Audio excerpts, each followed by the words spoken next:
આપણે બધા જાણીએ જ છીએ કે આપણે હેલ્ધી રહેવા માટે આપણા શરીરમાં પ્રોટીન છે, ફાઇબર છે, આ ખૂબ જ જરૂરી છે. પણ ઘણા લોકોનો પ્રશ્ન હોય છે કે આ બધી વસ્તુ કેટલા પ્રમાણમાં લેવી, કઈ રીતે લેવી અને કઈ વસ્તુમાંથી મળશે.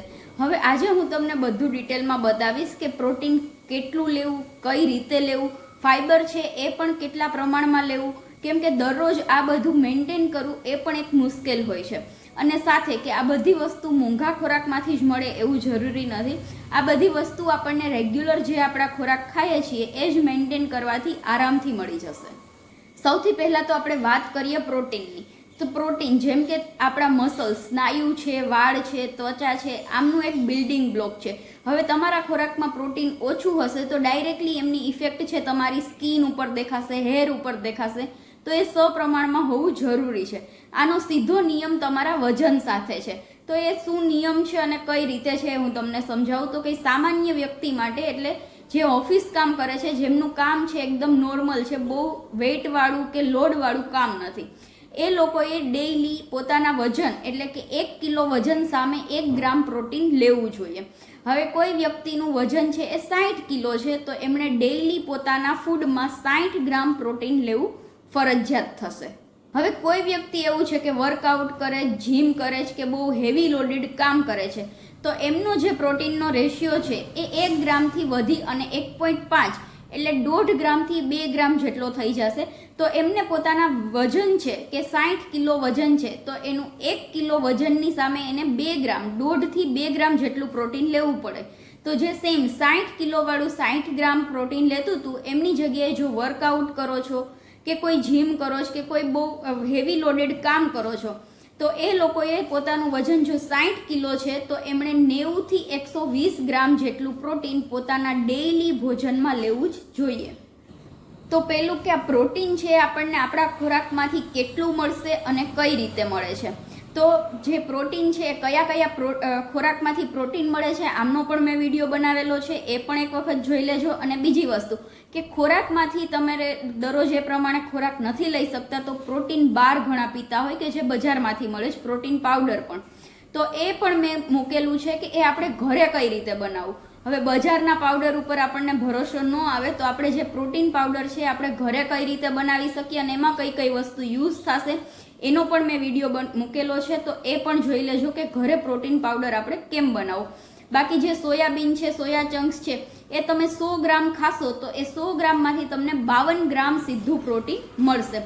એમના સિવાય છે પનીર છે, દહીં છે, આમાં પણ ઓછા પ્રમાણમાં હોય પણ જે 100 ગ્રામ જો તમે પનીર કે દહીં ખાવ છો તો એમાંથી તમને ઓછામાં ઓછું 18 થી 20 ગ્રામ જેટલું તો પ્રોટીન મળી જ રહેશે.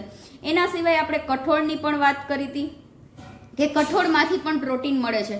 તો જ્યારે તમે 1 વાટકી એક કઠોળ રાંધીને ખાવ છો તો એમાંથી પણ તમને આશરે 15 ગ્રામથી 20 ગ્રામ જેટલું પ્રોટીન મળી જાય. તો હવે આપણા વજન પ્રમાણે આપણે 60 ગ્રામ પ્રોટીનની જરૂર છે તો આપણે જે 1 વાટકી એક કઠોળ રાંધીને ખાઈએ છીએ એવી 4 વાટકી કઠોળની ખાવી પડે.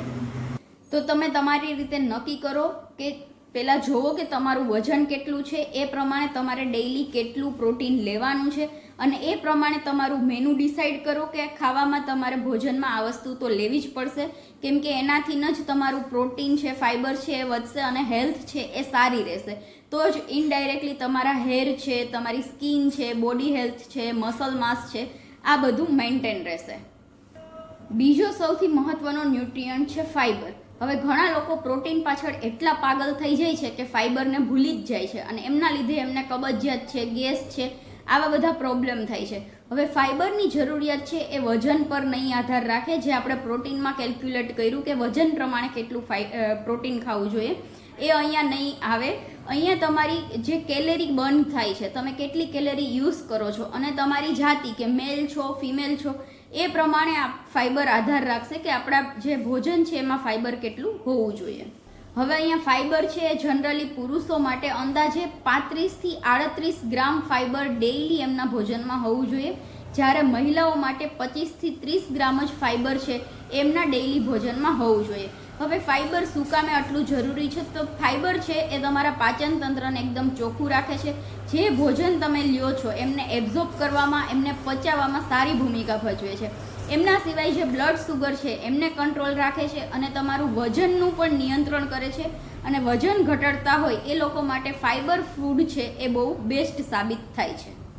હવે ફાઇબર છે એ આપણને કયા ખોરાકમાંથી મળશે? તો કોઈ ઓટ્સ છે, પછી દલિયો છે, લીલા શાકભાજી છે, સલાડ છે, પછી અલગ અલગ ફ્રૂટ છે.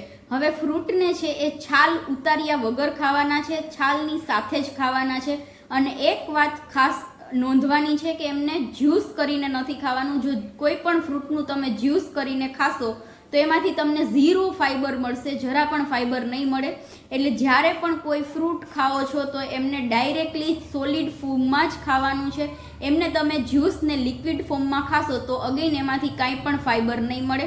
એટલે ફાઇબરનો બેસ્ટ સ્ત્રોત તો ફળ જ છે, સાથે લીલા શાકભાજી, સલાડ, ઓટ્સ આ વસ્તુ પણ તમે લઈ શકો. તો જે પ્રમાણે મેં તમને જણાવ્યું એ પ્રમાણે તમારા વજનને અકોર્ડિંગ તમારું ફાઇબર અને પ્રોટીન તમારા જે ડાયટ છે કે તમારું જે મેનુ છે એમાં સેટ કરો. જો વિડીયો ગમ્યો હોય તો લાઈક કરો અને આવી જ નવી માહિતી જાણવા માટે અમારી ચેનલને સબસ્ક્રાઈબ કરો. અને તમારા કોઈ મિત્ર હોય કે જેને આ કોઈ ડાયટ પ્લાનની જરૂર હોય તો એમને આ માહિતી શેર કરો.